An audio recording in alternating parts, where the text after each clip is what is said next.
உங்கள் தந்தி தொலைக்காட்சியில் பிரம்மாண்டமான காட்சி அமைப்புகளுடன் சாணக்கிய தந்திரம் தினமும் இரவு 8 மணிக்கு. அரசின் ஓய்வூதியம் பெற 80 வயது மூதாட்டி 2 கிலோமீட்டர் தவழ்ந்தே சென்ற சம்பவம் பெரும் அதிர்ச்சியை ஏற்படுத்தியுள்ளது.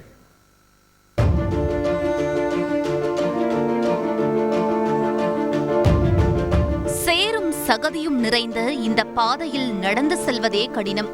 ஆனால் ஓய்வூதியம் பெற வேண்டி நடக்க முடியாமல் மூதாட்டி தவழ்ந்தே செல்வதெல்லாம் பரிதாபத்தின் உச்சம்.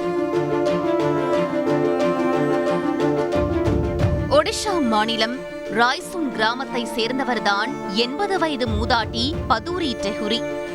ஓடி ஆடி உழைக்க முடியாத தள்ளாத வயதில் அரசின் முதியோருக்கான ஓய்வூதியம் மட்டுமே உணவுக்கு ஒரே வழி.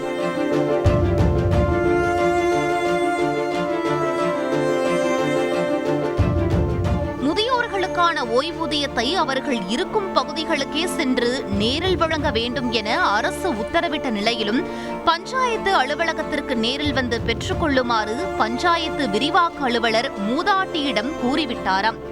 மனிதநேயம் மரித்து விட்டதோ? வேறு வழியே இன்றி மூதாட்டி பதூரி டெஹுரி தனது இல்லத்திலிருந்து பஞ்சாயத்து அலுவலகம் உள்ள தெல்கோய் ஒன்றியம் வரை 2 கிலோமீட்டர் தூரத்திற்கு தவழ்ந்தே சென்று ஓய்வூதியம் பெறும் நிலைக்கு தள்ளப்பட்டார்.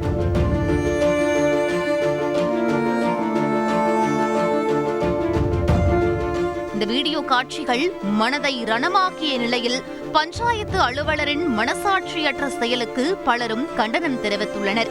இதையடுத்து அடுத்த மாதம் முதல் மூதாட்டி பதூரி டெஹுரியின் ஓய்வூதியம் மற்றும் அவருக்கு தேவையான ரேஷன் பொருட்களை நேரிலேயே சென்று வழங்குவதற்கு உத்தரவிடப்பட்டுள்ளதாக ராய்சுன் பஞ்சாயத்து தலைவர் பகுன் சாம்பியா தெரிவித்துள்ளார்.